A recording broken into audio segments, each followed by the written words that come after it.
Olivia Newton-John was like my crush when I was like a little girl. And then when she put out that music video where she was like wearing like the spandex and like those scrunchy socks. What was that? Physical. Yeah, physical, dude. Yeah. I was like, that MTV mesmerized little Ernie in 5th grade. I was like, who is she? Like that's, dude, Olivia Newton-John.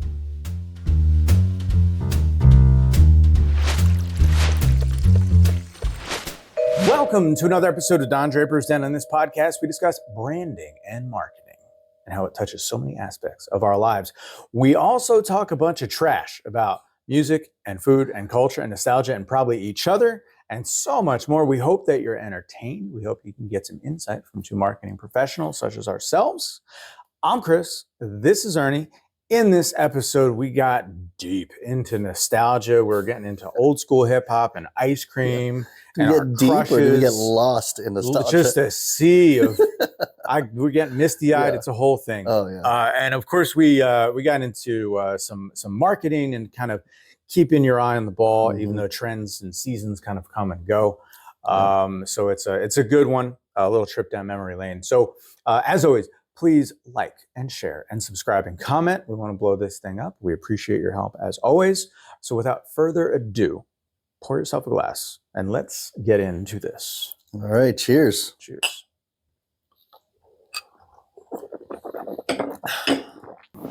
It's stuck in my head. So Frozen. When was the last time you saw Frozen, the movie? Frozen, the first one. The first one. Was probably 2000 and like when it came out. So what, 2015? Did it really come out? Yeah, 15? 16. Yeah. It seems like yesterday because of my kid's age, but it also seems like 1,000 years ago because so much happened.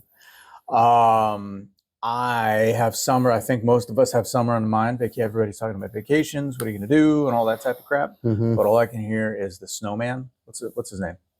Oh, I know. I know exactly what you're talking about. In summer. Yeah. That's all I can hear. All I can hear. That's the only thing going through my mind and how stupid he is. But I kind of like that movie. I wouldn't mind seeing it again. It was a good movie. It was a really good movie. I don't mind those, what do you call those? I don't know, Disney movies, like animation stuff, because I love musicals. Yeah, do you? That's right. Yeah, so like, I love musicals, dude. Plays, theater, musicals, opera. What's the favorite? All that. And so musical? With regards to cartoon, those Disney, like I love how there's a story, but then there's also a musical element to it. Right. And so I'm a geek when it comes to all that stuff. Really? Yeah, I love it. Like that's why my favorite movie is Sound of Music. I could sing every single song. It conjures up a lot of good memories when I was a kid. So that's my favorite. If you the trivia question, if you ask me what's your favorite movie of all time, I've heard you say that before. Like I'm not. And literally, if I have to focus or work, and it's like I gotta hit a deadline. My brain's wandering all over, and I can't seem to focus. Boom! I play a Sound of Music soundtrack. My brain goes right into that zone, and I'm ready to kick butt. That's a weird thing, man. Yeah. You knew that academically before you said it. Yeah. That I need music often when I'm doing something, concentrate, doing math, hard stuff. And so, but if you put on The Familiar, then it's like wallpaper for your mind. It's wallpaper for your mind.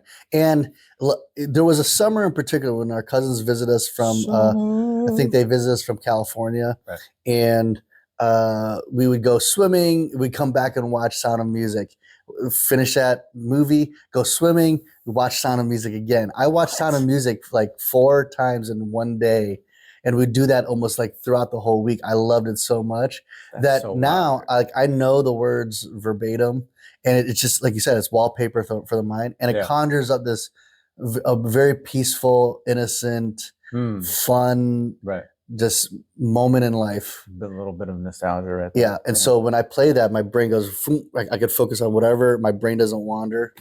Oh, I love it. What's the chick's, the singer, the lead lady? The Julie Andrews. That's right. Yeah. That's right. I love that. And then, and so that kind of got me into the whole musical thing. And so like, I just love like anything with singing, dance, but a storyline and plot. Can we do that out front? Plays. Speaking of the summer, can we do that out front? Oh, just like dude, get our West Side Story. Don't on. even challenge me. What are these guys doing? I'll be local the shark. Owners. You be a jet, dude. Just wait. Yes. Just wait. Yes. How did they dress again? I haven't seen. Yeah, you got the bomber jackets music, on. All that stuff in years. Yeah. Years. 20 years. Mm-hmm. So it's Edelweiss. Oh, I love it, dude. That's so wild. Not on brand. Not what you think. No, it's the weirdest thing. But then like one of my older brothers, he was always into plays and so he kind of took upon himself to kind of enculturate me. Is that the word? Probably. Give me some culture. It is now. Yeah. And so he would take me to plays and musicals. Right. I don't care if it's even like a high school play or a local theater play. I just love the effort. I love the dance, the fun, and just kind of that moment in time you're like taken away from all your worries. And you're just in it. The immersive experience. Right. Love it. You know what? I like to play in some of my best experiences playing music are being in the pit. And, you know, it's weird because like I'm not the center of attention, you know, which is kind of like how I get the shyness out as most performers do. But no, I was just kind of the backup guy, you know, but it was always fascinating to me, like what hit, you know, I played in college. I did a lot of them, but in particular, we did the Rocky Horror Picture Show, which I liked. Anyway, yeah. Right. Yep. Love that one. And so that's like an annual show for Hannah and I to watch. Oh yeah. I know there was a spot in Toms River, south of Toms River. I forget where it is now, but in Jersey, a couple of towns over from where I grew up. And they would like, you know, you go there and you get the rice going and all the in-betweens, you know what I mean? And you're doing the time warp, you know, and you're yelling at the thing. And so anyway, as a teen, I did that. And then years later, there I am in college and I'm playing the guitar in the pit for that. Actually, the singer in my band at the time was the lead. He was Dr. What's his face? Frankenstein? Oh, no, I know. I don't know all the names of the words of the characters. But whatever the hell his name is. Anyways, so he was that. So it was a nice moment. It was good times. But yeah, man. Yeah, it was interesting to see like night after night, like where the funny was, you know? Because obviously there's a lot of super fans that like knew the thing. Oh, yeah. And they would yell back at us as if we were in a movie. So I found that fun. But in general, Phantom of the Opera, Cats, all that type of stuff. I've seen it. Miss Saigon. Tommy, I've seen it. Yep. But it's kind of like, doesn't really get me. Yeah, it's not even so much for me. Like, especially if I'm going to like a really nice play at like in downtown Cincinnati or whatever. It's not even so much like, did I love that show? It's just like even the whole getting dressed up and anticipation and sitting down in act 1, act 2. And then the theaters are generally very nice. It's just like a moment just to like, how often am I doing this kind of stuff? You know, you know, majority of the time I'm like dressed like this or on a motorcycle or going to watch football. But like one time we could just kind of get dressed up. Maybe you go out to dinner. And so I just love the whole experience, even if like the show is like, that's all right. Eating goose liver before and shit, all fancy. Yeah. But I remember I would love like in the movies, I love like Grease Lightning. I love that's some wild stuff, man. It's on the radio. You're like, wait, what do you say? Oh yeah. And it's hilarious because my parents, I think because they were immigrants and English is a second language. Yeah, did I say that before? They didn't know the words. And I didn't know. I mean, I'm a kid. So I'm like Grease Lightning. And then next thing you know, fantastic. I watch it as like when I'm older, I'm like, whoa. Yeah. Like I was singing the song, not even knowing what the hell I was saying. I picture the family, and your parents are super cool, man. They're super laid back. But I picture the family like happily singing along, like a drive to Florida. They're like, it's a real pussy wagon. Come again? Sorry, bro. Dude. I remember saying that as a kid. They didn't know what I was saying, and I didn't even know what I was saying. But then I'm older. If I'm at a wedding and they play Grease, like that's it. I stole the show. Yeah. Everybody just back up, move, give me space. That's it. It's not because I'm doing the whole thing. I'm like, Yeah. like I'm doing a whole. I'm on the ground, like kicking my feet, like I just turned into a whole nother person at that point. That's funny, man. That's funny. But yeah, like that, the Jets and the Sharks. I remember watching that with my dad. Right. You know, I used to anything like that. So when it comes to Disney movies, same thing. Aladdin. Maybe all right. No, I'll give you Aladdin because like I'll go like I kept all those VHS really, sometimes DVD, but mostly VHS from when I was that young, right? And then I got rid of my shows how old we are, but the black cable box, you know. So I got rid of that because I was wasting my time. What the hell am I doing with myself right now? You know? And I found how much it cost too back then for like $15 a month or something like that. But I'm like, what? Yeah, that's stupid. So, anyways, I had this, fair collection of like movies, and amongst them was Aladdin. So, in lieu of the music, which I listened to all the time, like all the time, was any number of movies. But the collection of movies was the weird part because there was like, Aladdin and other, I don't know, things of that ilk, just for the ha-has, right? Like that Rodney Dangerfield Back to School, right? Where it's like 1986, he goes back to college with his son. And so there's some of that. And then there's like Texas Chainsaw Massacre 1 and 2, and Friday the 13th and all this kind of stuff. So it's a very odd dichotomy of my personality there. But yeah, I'll sing along. Oh, it's weird what triggers it too, man. Like every now and again, I'll start singing Aladdin songs. Yeah. And I'm like at Kroger. Yeah. I don't know why I'm doing it. I love it. Yeah. Like, and recently I had Hannah watch Beaches with me. Like, I love Beaches. I remember, picture this, me and 3 of my brothers all watching Beaches. So odd. And afterwards, we like watched it and we looked at it like, that was actually a really good movie. And ever since then, I like that movie made such an impression on me. Really? And it's about a friendship of 2 women. Yeah, it's definitely about 2 women, right? Sure. But like from the music, and Bette Midler did such a great job singing it like I have the soundtrack. I listen to the soundtrack, and I remember I even used her soundtrack to sing as background music for a speech I gave to my brother when he graduated. Wind Beneath My Wings. The wind beneath my wings. Yeah. Fly. Actually, yeah, I used that. It was used during my confirmation in Catholic school. So yeah. Fly in the sky. She could sing. Old Babs I love it. She had some chops. Would you buy a tit sling or will you buy a brazier? Dude, what are you doing? I love this How stuff. much ammo can you give me to bust your balls on a regular I don't basis? care. Yeah, you have every amazing. ammo. I know. Yeah. And so I had Hannah, I'm like, listen, I don't know why, but you just got to watch this movie with me. And we watched it. I bought it and we watched the other day. And I'm like, you'd be surprised how good this movie is. Did you guys like split a bottle of wine while you watched it? No, but she was actually, and this is saying something because Hannah usually falls asleep like in the first 15 minutes of any movie. But she actually watched the whole movie with me. And she's like, well, that was a really good movie. I'm like, it really is. And it was like, by this friend, I went, oh, I loved it. I loved it. Under the boardwalk, walk. Under the boardwalk, walk. Down by the sun, under the boardwalk. Dude, I can't. Goodfellas. It's Goodfellas. Scarface. I love it. Goodfellas is that. That's a weird. Like that's comforting to me. Seeing those, I know that movie front and back. Yeah. Like, God, I don't even have to see it ever again. Yeah. I'll quote that, and then like friends of mine from growing up, I don't even talk to them. Just quote movies at them. That's it. That's it. We already know. We know everything about each other. Why should we talk? So yeah, that's.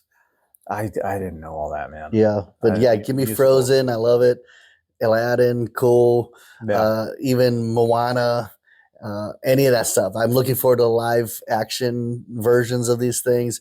The Beauty and the Beast live action. Beauty and the Beast. I love all that stuff. Yeah. Cars. even. Let's go. With the good soundtracks in the background. Right.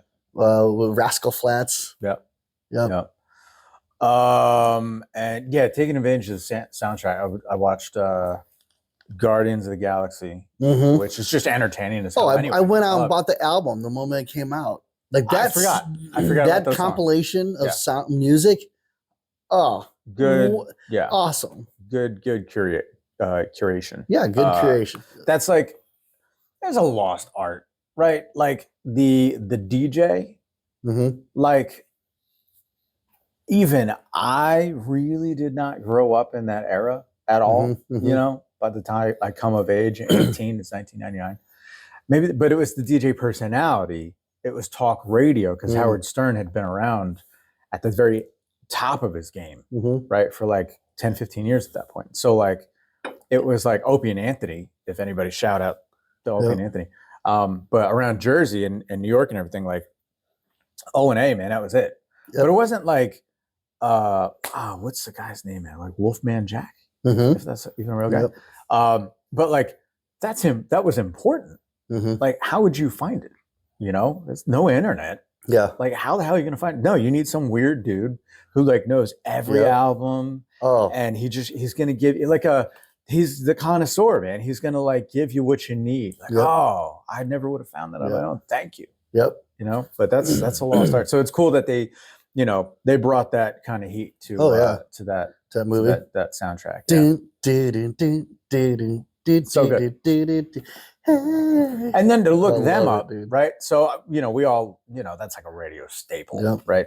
And we've all heard that a million times growing up. But gives you feel good vibes when you hear it and see it in the movie, and it's kind of feels different now because of the movie. But I never saw the band, you know, and how many bands, like to me, slightly related because it's the same time frame. Kansas, Grand Funk Railroad, Doobie Brothers, and Boston, and they're all the same band to me as I'm growing up. Right. I can't tell that it's a white guy funk. I don't know. No, the funny thing is for you, it's funny you say white guy, because I was about to say, it's like all the same band, and in my mind, they are all black. And then, and only to find out, like, what, that dude's a white dude? Oh man, going way off the road. My favorite, by far, one of my favorite reaction compilations on the internet is young, especially younger black folks, right? So definitely younger men, reacting to Bobby Caldwell, right? What I won't do for love, right? And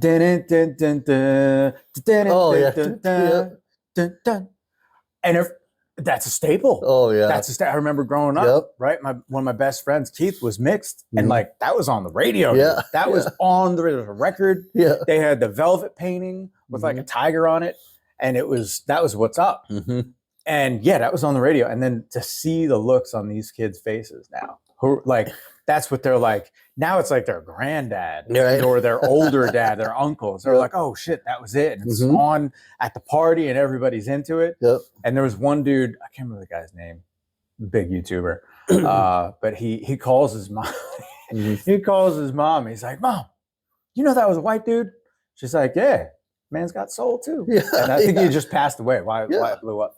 But man, I love those reactions. That cracks me up. Oh man. Yeah. I remember most recently, listening to Sam Smith, one of his songs when it was like on repeat on radio. And I literally thought he was a black guy. And then I looked him up like, oh. That is not what I expected. That's not at all what I thought. His voice is amazing. Not what I thought was coming. Never imagined it. No.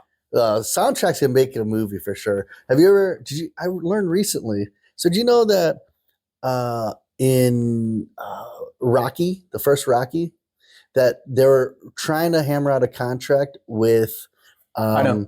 Yeah, Queen. That's right. For the We Will Rock You. That's right. Yep. But then it fell through.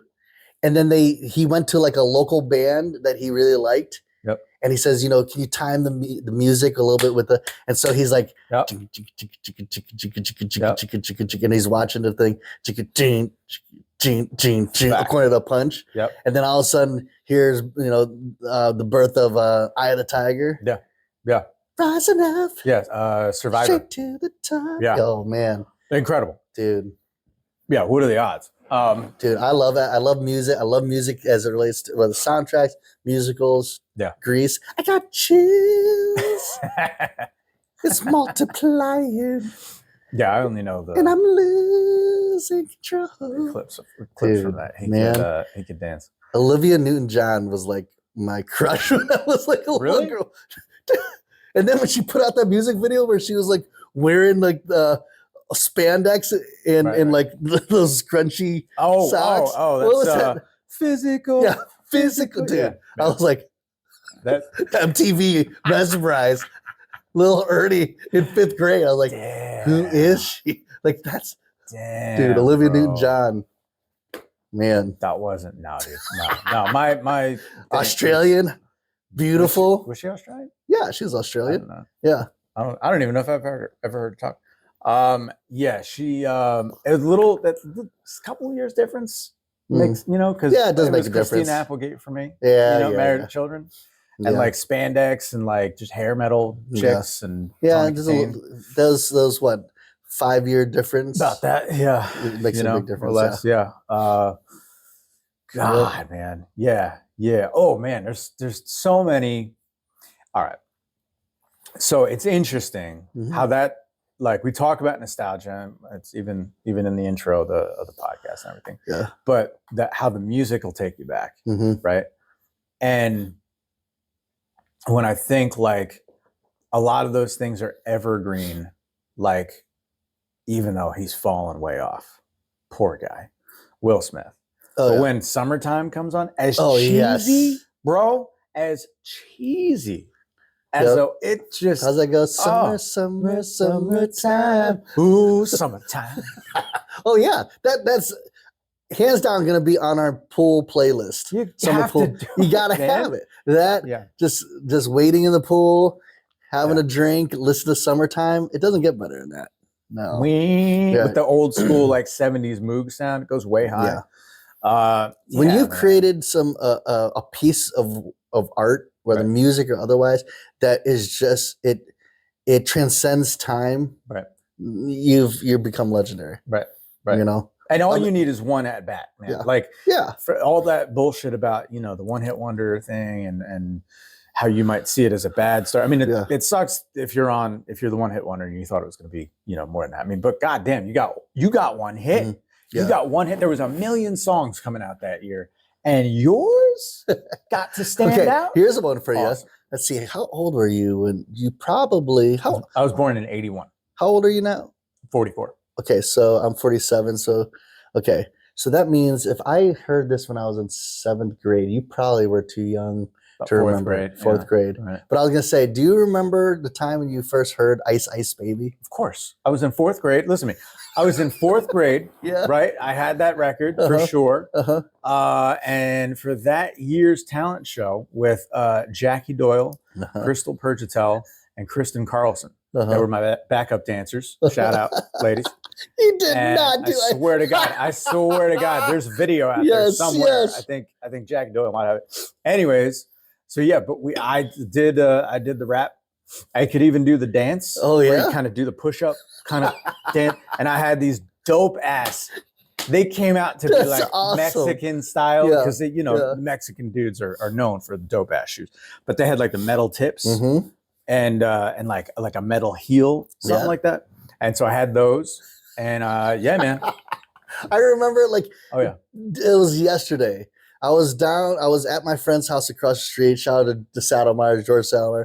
But I was in their house in their family room, and he had this stereo system with dual cassette, the ball player, and he's like, "Oh, you got to hear this. We got this new song, a cassette tape." He pops it in. All of a sudden, ding, ding, ding, ding, ding, ding, ding, ding, ding, ding, ding. Yeah, man. Oh man, stop, collaborate, and listen. Bro. I was hooked. I'm like, what is this, bro? Yeah, but it's super Vanilla Ice. Super. Here's 2 things on that, right? One, in his day, I mean, now the rap style is so fucking outdated. Like, it's not even. Even like other legit dudes like Ice-T and Big Daddy Kane, you listen to him, you're like, it's a different day, right? But but in his day, like kind of had some skill, you know. I mean, as much hate as he's gotten since. Yep. But bro, if speaking of that, did you see the movie? No, it was like I did not see the movie. Damn, I wish I could remember that. Cool as ice. Whatever the name of the movie, it was only one, right? Thank God.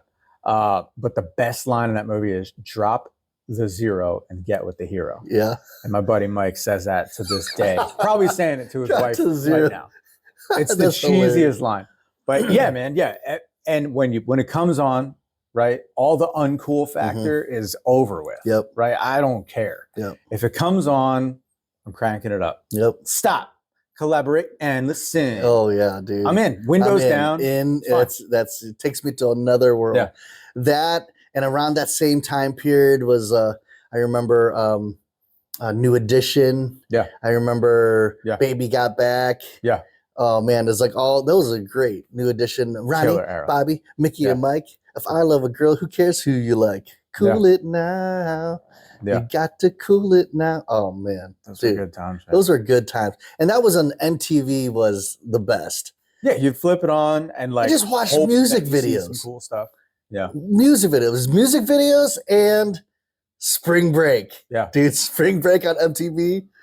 God bless it. I would sit there, but I was like, "Hey, are you gonna do anything today?" No, it's Spring Break. Fun right on there. MTV. It's fun right there. So watching other people have fun, and I'm just sitting there like a slouch on the couch. Yep. Watching and listen to like who is in it, bro? I'm trying to really go deep. Richard Grieco, the actor, right? He's got that terrible movie where he plays a high school student and turns spy. I'm thinking of Rico.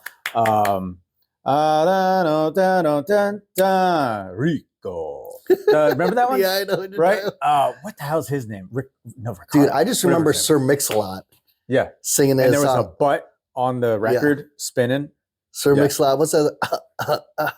Is that Sir Mix-a-Lot? No. No. Who is that? Who that is? Like Craig Mack or something like that. No. I forget who that is, man. I know what you mean, though. Let me clear my throat. Dude,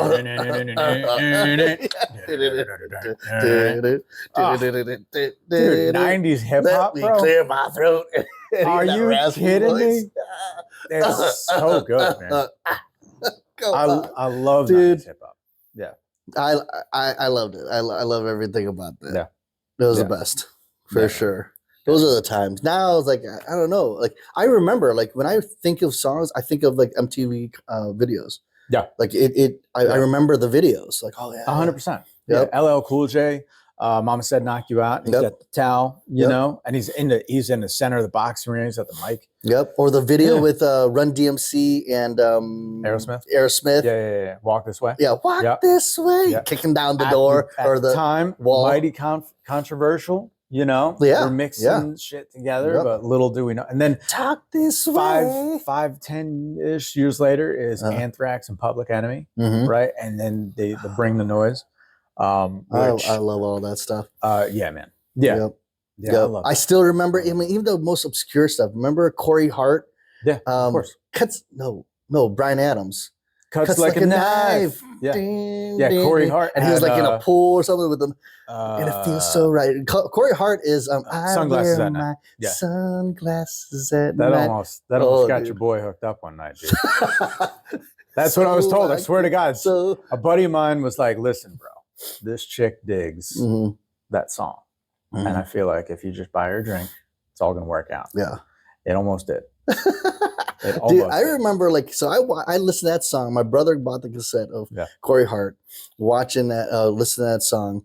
And so in my head, I thought like cool people wear the sunglasses at night. Sure. And then when I was in college, go to like first club, I was sunglasses. Like, dude, why are you like a douche? Like, you're a total asshole. I'm like, you had better be, cool. Bro. You need extra zeros in your bank account. You need extra zeros.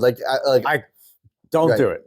There was a guy at a bar used to play at the Brighton bar in New Jersey. Like fucks giving zeros. Behind your because you can't see. You're gonna trip over somebody's shoe. You know, you look like a jack off. Anyways. Yep. Sunglasses at night. God, man, there are so many. Many. There's so many of those moments. Yep. Right. All that nostalgia, and then, people are capitalizing right? I mean, it's obvious the soundtrack is there, Mm-hmm. and I'm the right generation. You're marketing to me, Mm-hmm. right? Our generation right now has the most money to kind of spend, mm-hmm. and we're going to go out and spend it because there's kids and all this stuff to do. Yep. So it's like, it's cool that they're leveraging, probably as people these days, experts in the field, Mm-hmm. acknowledge that 90s music, as an example, is some of the best music. Yep. Objectively speaking, mm-hmm. not strictly biased, because I am certainly biased, but objectively speaking, in its construction, in its, the hip hop, I mean, just everything that made it, it was still curated. Yeah. Because there was still A&R that meant something. Yeah. And so like you didn't have to sift through just an endless sea of bands, because everybody's got Pro Tools these days and you can make your own stuff. And it also didn't get dumbed down, because again, everybody can make a beat. So you get mumble rappers that are like, what? What is this? So anyways, seeing those times, and okay, it's leveraged by marketing, right? To kind of, we're selling stuff now. Mm-hmm. I got to admit, sometimes when I hear like certain music, it does make me sad a little bit, because I'm like, you guys took the money. You know what I mean? Wait, like what? It's hard to do one off the top of my head, but like Milli Vanilli? No, nobody's using them. Poor guys. No, like selling like body lotion. Oh, okay. But you're like Jodeci or something. You're like En Vogue, and you know what I mean. Like you had some legitimacy, and you're like, man, you gotta sell. Yeah, I get it, man. Yeah, I get it. Go ahead, get your money. It is what it is. But but aside from those moments, man, nothing better than that, man. Windows down, summertime. The right song comes on. What was DJ Jazzy Jeff's and the Fresh Prince's first hit? Parents Just Don't Understand. Parents Just Don't Understand. Right. Dude, when that came on, I loved that music video. Yeah. Yeah. Oh man, even the shows, man. Like I remember that was it. Like, unfortunately, but Cosby, but like A Different World and Family Matters, and like all right in there. Yeah. Nice. Perfect. Yep. Nice. It was just a good sweet spot of content from series, daytime TV shows or evening shows. Right. Remember those Cheers? Yeah. There was they're so good. Yeah.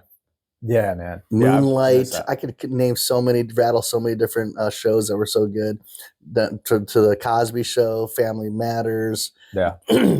So good. Saved by the Bell. Dude, you had to.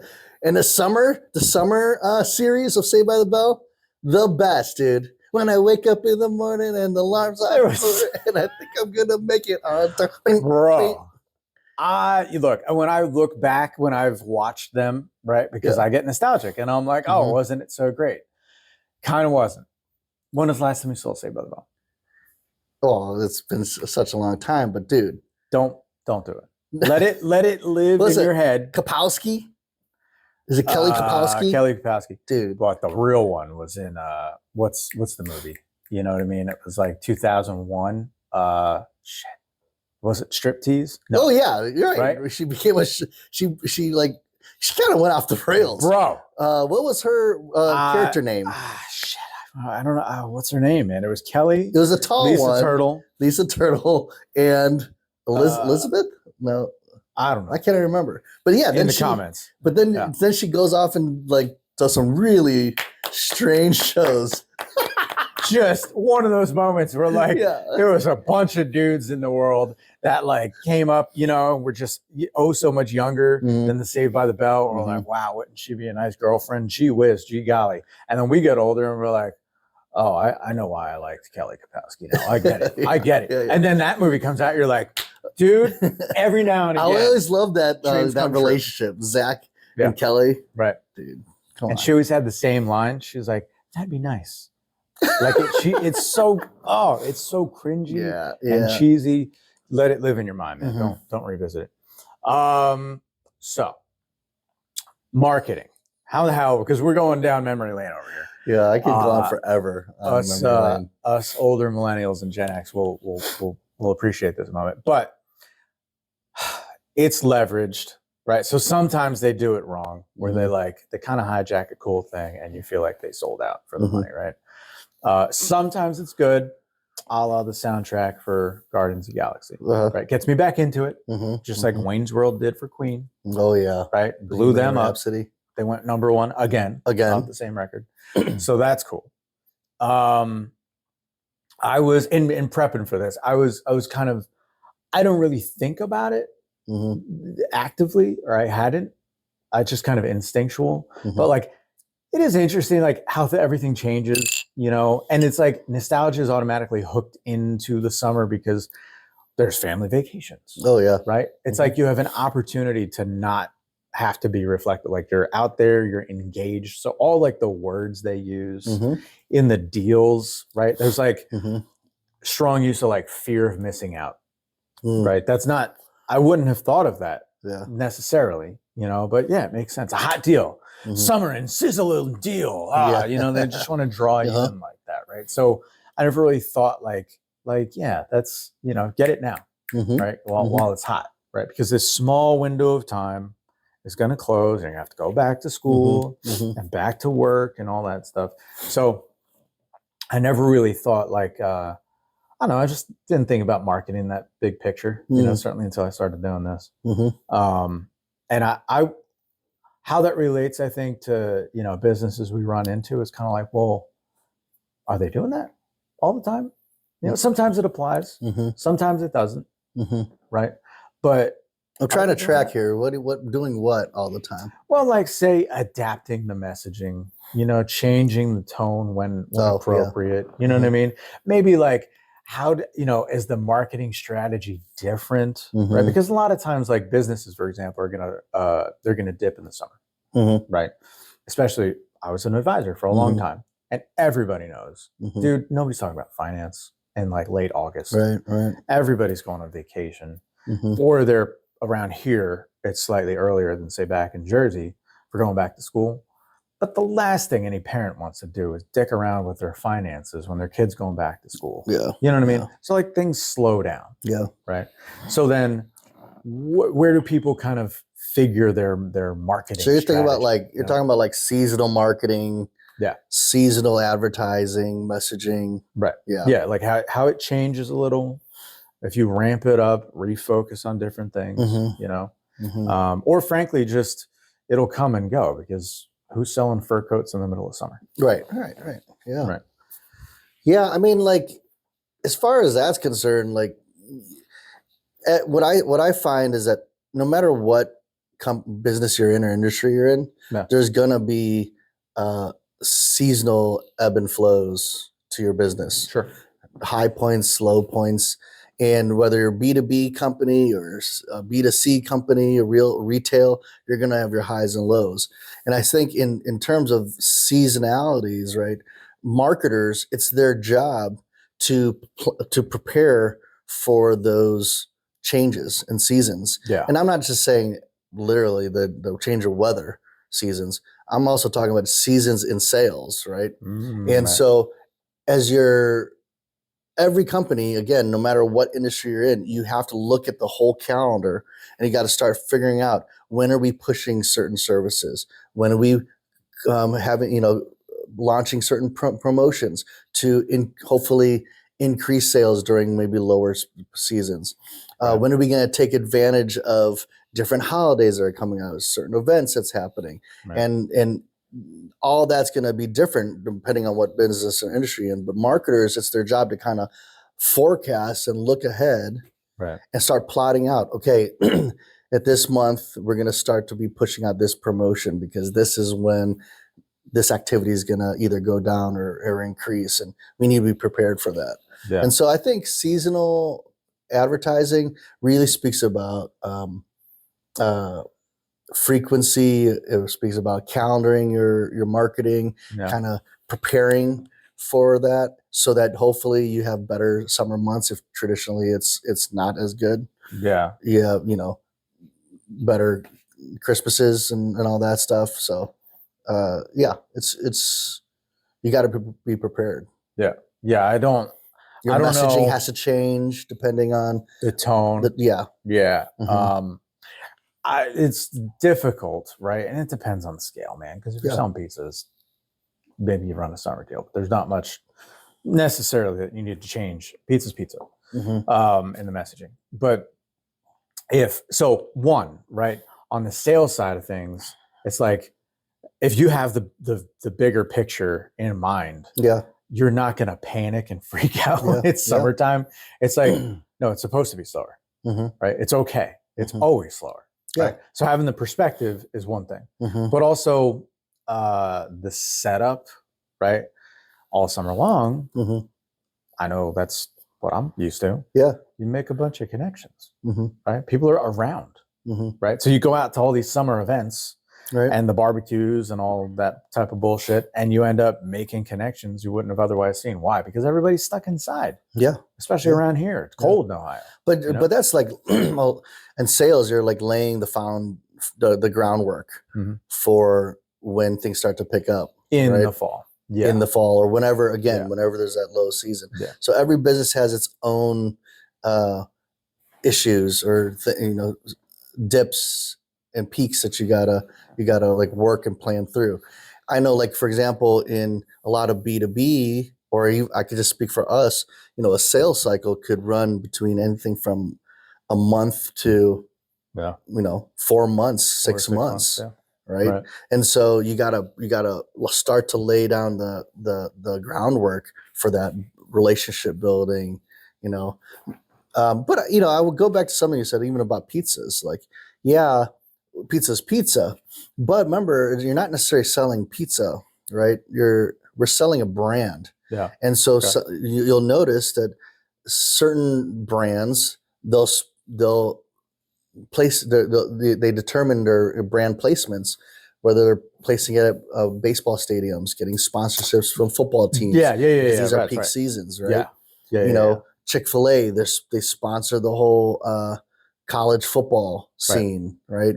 And so it's just chicken sandwiches. Except that there's opportunities for brand placements that may occur during certain seasons versus other seasons. Yeah. That makes a ton of sense. And depending on who you're targeting, you'll determine where you're placing that brand. Right.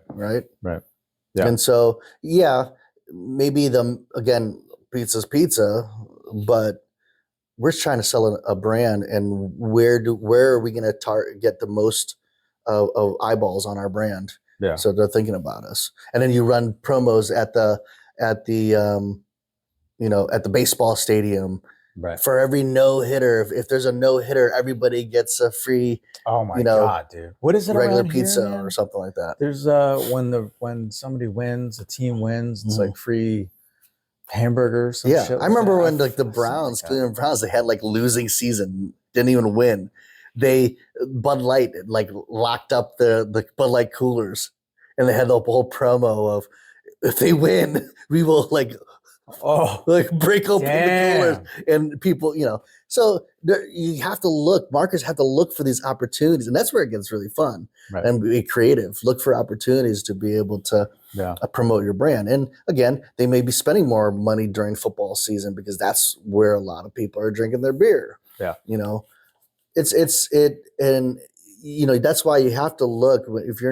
If you are in charge of marketing for your business, or you're an owner and you're the one who's having to do it all, you have to, if not only create the plan, but you got to create a calendar so that you can see frequency of messaging, brand placements. You could time, prepare for those low seasons, start laying the foundation. If it's more B2B, you got to do all that. Yeah. Getting good marketers are prepared ahead of time. Yeah. Mm-hmm.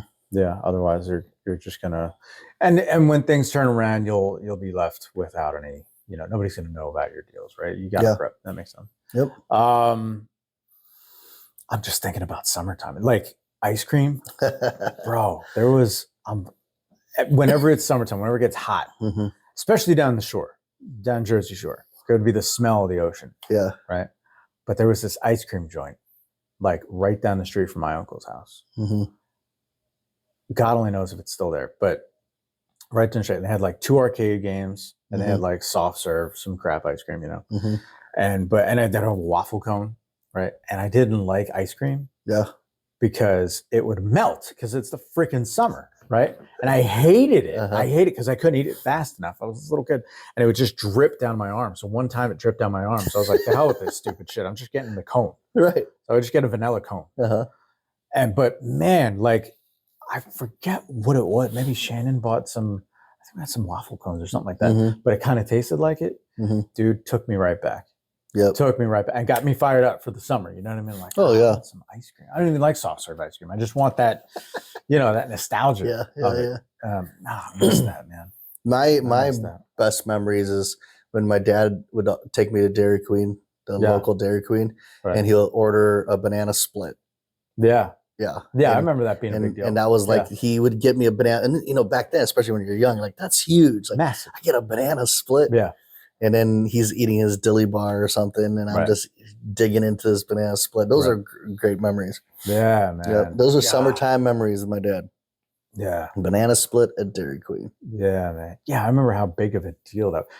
It's a random thought. I remember how big of a deal it was to get like a banana split. I can picture Bugs Bunny talking about it. I remember how big of a deal it was to have a garbage disposal in your sink, because I would always see him in movies. You did have a garbage disposal? No, I didn't have a garbage. What? I lived in a lap of luxury. I had an estate. No, we didn't have that. We didn't even have a dishwasher we had in my house growing up. It just seemed part and parcel of like living. Yeah. But it occurs to me now that like I remember that my earliest memory of living in that house in Jackson, New Jersey, is like of the furniture in the kitchen being a particular way. And when I do the math and I try to imagine myself in the kitchen, I remember not being able to see over the counter. Okay. So however tall, however old, young, the dishwasher didn't work. But we had one. It worked. They didn't want to waste water. No. I'll tell you, same with my family. We had a dishwasher. They never used a dishwasher. What was the point of the dishwasher? It's funny because I think it's an immigrant thing, dude. Because like even my parents, we had a garbage disposal. Yeah. Never used it. My mom always strained out the stuff. What was the point of the disposal? The goddamn thing. I almost didn't even know what a disposal was for. I don't know what's the point of this. It wasn't until I actually owned my own house. I'm like, oh, really? You could like grind up all the shit? Yeah, you grind. And then I didn't know that, naturally, like I did that at the old house, one of the first houses, and it got all backed up with junk. You know what I mean? I was like, I thought it went somewhere. You know what I mean? I thought it just disposed of. Disposal, the washing machine, the dishwasher. Dishwasher, yeah. No. Even the dryer, my parents rarely use a dryer. They always hung up their stuff. I'm like, why do we have these appliances? So stupid. Yeah. Because it's wasting energy. Yeah. Wasting water. Yeah. Oh man, it's a different different perspective. That's some stupid shit though, because my parents did the same thing, right? They'd be like, penny wise, dollar dumb, right? So they'd rock the clothes, hang the clothes, right? My mom was rocking that, and then be covered in freaking pollen and like bird shit. But anyways, because I lived way out in the woods. So, all right. So we save on the energy maybe there. Yeah. But then they're 1947 and 1949 is when they're born. So like they're that age when you buy extra, right? They got like 78 pairs of socks. They got like 5 gallons of sugar. They got all this stupid shit they don't need. We can never eat it. And it just sits there for like a decade. Yeah. Right. And there was another fridge downstairs stocked with food that we never ate that would just go bad, and yet you go ahead, save the money on hanging your clothes out there. Yep. Meanwhile, you got a whole fridge full of food we're never going to eat. Yep. Great. Yep. But anyways, that's how I grew up, and the dishwasher never worked until I was driving, and then we got a dishwasher that worked. But it sat there. Yeah. That's like at least 10 years. I think our dishwasher worked, but they just never used it. I really don't know. I've never seen anything washed from our dishwasher. That's funny. It's just hilarious. Yeah. But like, those are crazy times for sure. It's interesting. I still take on some of my parents' traits of like not wasting energy. Yeah. And it's funny because Hannah's Hannah grew up in a household. We both grew up in a household where like, don't waste water, don't waste energy. Yeah, I'm with you. Right. Yeah. But she went in one direction where she's like, you know what? You can afford this. Just whatever. Turn on these night lights. Turn on this. Turn on that. So our house at night, when everybody goes to bed, there's like lights like on to like light up the house. Right. We got these like heated candle lamp things that draw energy from that. Right. We got music. The Amazon, she plays like nighttime like meditation or rainforest music for frogs and shit for the animals. Right. You know, the dogs to sleep in peace. So like it's funny because I'll wait. I stay up late, so I'll wait. She'll go to bed, and I'll go back downstairs. I turn off everything. No, we don't need scented. No, I'm not. I appreciate it. That's why I'm like, I let her do her thing. I would say the same so she thing. can sleep in peace. Yeah, sure. But then when I go down, I'm like, nope, we don't need scented candles right now. Stupid thing. We don't need this light on. We don't need that light on. Somebody's reading stories to like, your dog. I spend the like with my wee hours in the morning just turning everything off. I'm like, okay, we don't need all the stuff on. For who? You know? Yeah, no, it's just silly. It's just it's abundance. Yeah, right. Yeah. But I mean, I get it. And that's why I'm not like, I don't make a big deal about it because this is something that again, she's living her best life, right? And so she wants these things on. She wants these things on. No problem. But when she's asleep, she doesn't know if it's on. So I just turn everything off. Yeah, man. And then by the time she wakes up, it's light out. So, God, no, I think that's probably one of the main things that like we just understand that this is how we do things. Right. Oh, that's fine. Play all the music you want, have everything going. Outside lights are on. We just have lights everywhere on. Right. Nope. I got that trait from my parents. The hot water is what kills me. Both my kids. I can't like using the hot water up. Two things. One, I live in an apartment. Mm-hmm. The hot water's hot immediately. Yeah. Right? There's no warming it up. Yeah. Right? So I'm like, every time, you don't have to warm it up. Mm-hmm. Right? But what happens? Go ahead. All three kids, right? Yeah. They're going to shower back to back to back. Yeah. Right? Yeah. The last one, there's no hot water. Dad, your apartment. Blah, blah, blah. Yeah. Why'd you warm it up 5 minutes? For 5 minutes, yeah. It was already hot. It was filled with steam. There went your hot water, stupid. Good. Yeah. Good for you. Now you take a cold shower like you're in prison. Yeah. So stupid. Yeah. See, what the funny thing is for me with hot water and electricity, when I go to hotels, dude, I don't care if it's like Motel 6. Dude. All the lights are on. All of them. I'm just like taking like long ass showers. Like I'm using this hot water. Ooh. I am like, so in my head, I have this thought like I'm making my money back. Yeah. All the money that I'm saving, I'm sticking it to the man. Yep. I'll just sit there. I'll turn the hot water on, let it heat up forever. Warm it up for me. Warm it up. I want the towels to be warm. That's how freaking But I steam. When I pull my clothes out of my suitcase, I'll hang it and I'll just turn all the hot water on, all the wrinkles out. Let the steam just get the wrinkles out. Like, I don't care. Yeah. Glorious. Oh, dude. And if they got the fancy ones where there's like the shower head, but then they got the side things going. Dude, I'm turning everything on. Everything on. So good. And all the lights are on. And then what I'll do is I'll turn the TV on. And then if I'm leaving, I'll leave the TV on. So when I come back, it just feels like, oh, it's nice. Oh, look. Cobra with Stallone is on again. Great. This is perfect. When we went to Chicago, I don't know what station it was because I never watched TV like that, but it was perfect. Yeah. It was perfect. There was Roadhouse was on. That's true. Scarface. There was a lot of good movies. Man, they were that was perfect, man. Yeah. But yeah, I'm with you. I'm with you. I'll turn every. But when I'm at home, I'm pretty like, but again, I try. There's a common ground there. There's a where we kind of negotiate, and we never had a conversation about it. But she turns it all on, I turn it all on. Yeah. No, I don't know. See, you're more tolerant than me. I don't know what to do about that. So, yeah, nostalgia. Yeah, it's nice to go back. I didn't think that.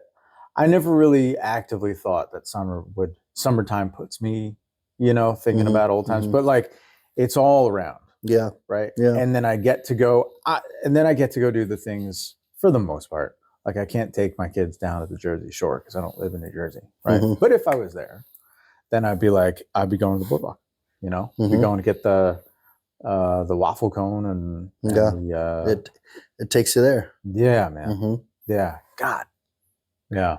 I think if I was a musician or something, I would just make music that's somehow related to the seasons because I would think marketing. Like, like I want to create an awesome Christmas song that everybody plays. I just get royalties every time.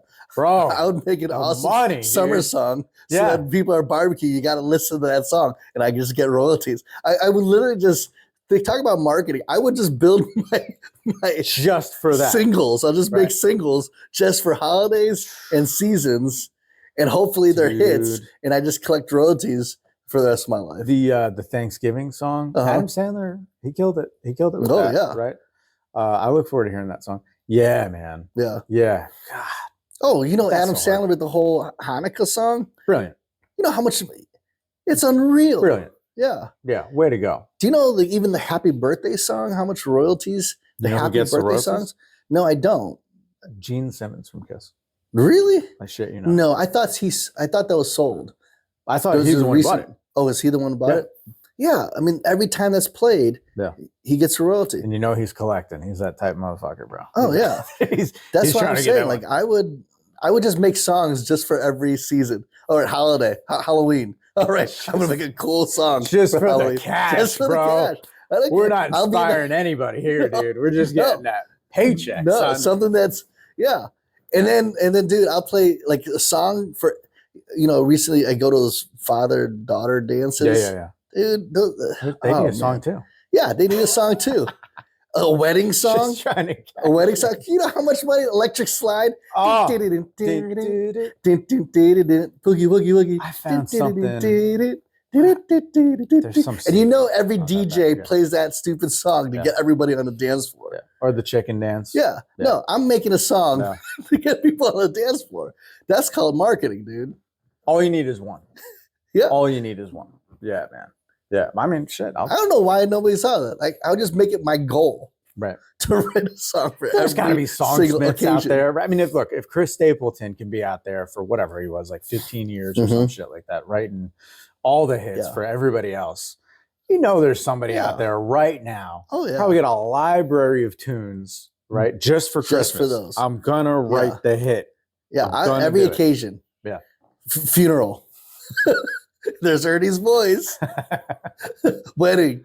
Yep. He's at it again. They got to, here's an angle. Maybe it's not the obvious holidays, right? Maybe there's like Arbor Day, like really get in there with it. Yeah. Because like, are you going to write a better song than like so many Christmas songs? I doubt it. Right? Mariah Carey has got it locked down, bro. You never know, man. You never know. You thought that Whitney Houston like basically owned the national anthem. Yeah. Then Chris Stapleton comes out, dude. He kills it. And he kills it. He destroys it. It's possible. Right. That would be if I was a songwriter, I would literally just be writing those type of songs. You'd lose your mind, man. There's no way. It's some of the greatest songs in history. I don't care. I'll make it. You're right. I just got to land 1, 2. It's true. And, you're right. Obscure. Yeah. Like Mental Health Month. Right. Yeah. Like really Bastille Day, even though we're not in Canada. Yeah. They're gonna have to be obscure, man. Yep. So maybe that's what everybody's learned from this episode. No, it's seasons, marketers, right? You gotta start thinking about like the activity of throughout the calendar year. Yeah. And you got to plan, and you got to, we're joking about making music for each thing, but marketers had to think about that in terms of messaging, and think about promotions. When do we launch these promotions? Yeah. Be adaptable, right? Throughout the years. You got to be adaptable, right? You got to keep the sales moving.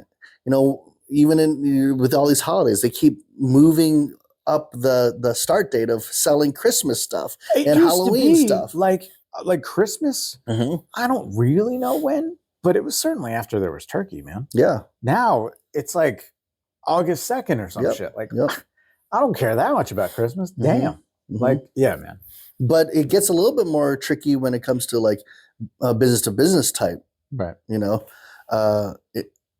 Companies, because the sales cycle is different. So you really have to think long term. For us, we're already the work that we're doing in sales and marketing is preparing us for a good third and fourth quarter. Right. Right. You got to think that far away. July and August. Yeah. You got to think that far in advance. And then, election season's coming. Then you talk about pivoting and having to like, okay, people are holding on to their money. They don't want to enter new contracts. Right. Oh, Trump's talking about tariffs. Right. Nobody knows what's going to happen. So everybody's holding on to their wallets. Right. Right. And so we got to pivot. Okay. We thought that this is going to be a great, first, second quarter. Right. Now it's like, oh, everybody's holding their breath. Right. So we got to pivot. We got to start laying that groundwork. We got to figure out other ways to continue to drive revenue. That's all. Those are marketing and sales conversations for sure. In fact, one idea that hadn't occurred to me. Yeah. Was I don't forget how to say it, but the next year, right, is a pretty big celebration anniversary for the United States. Yeah. Right. Just in terms of a birthday. Yeah. Right. So what I've heard in the ether is about that very thing. They're, thinking like, man, 4th of July is going to be on next year. Right. Because of the birthday. You're already preparing for it.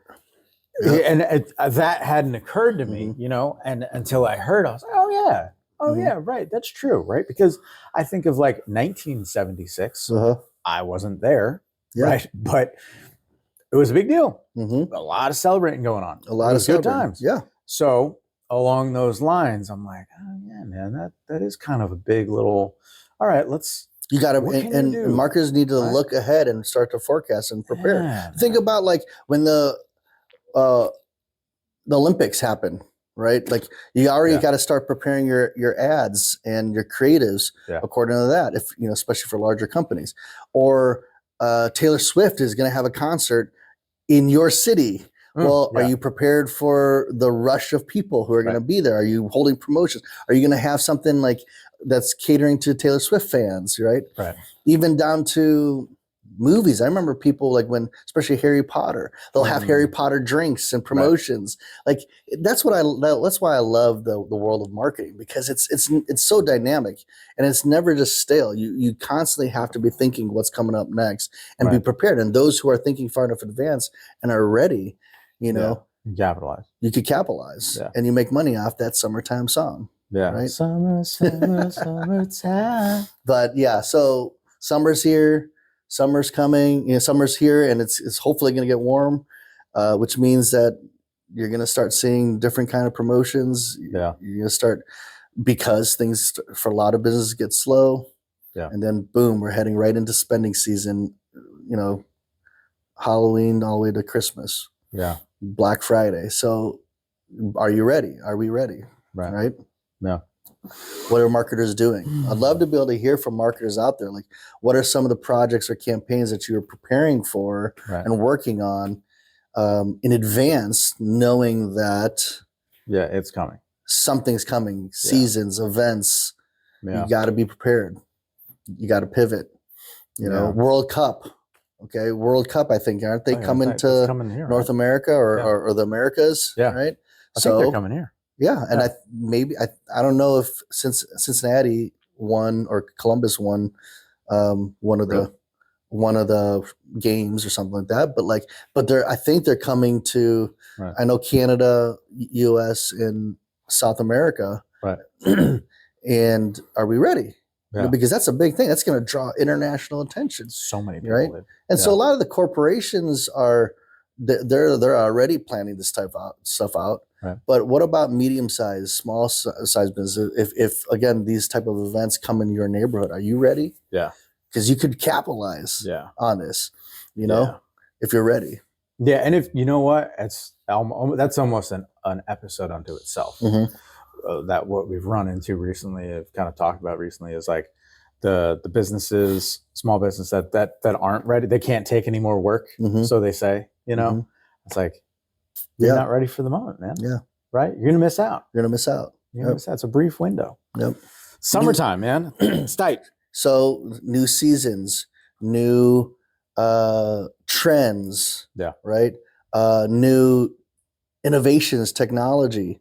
Like, are you ready? Are you guys ready those are seasons as well. Right. Yeah. There's so many different facets that marketers have to consider and try to leverage in order to push that brand, their products or services, so they can have a good year. Those who are masterminds of that and are prepared, right, they're gonna distance themselves from the pack. Right. Yeah.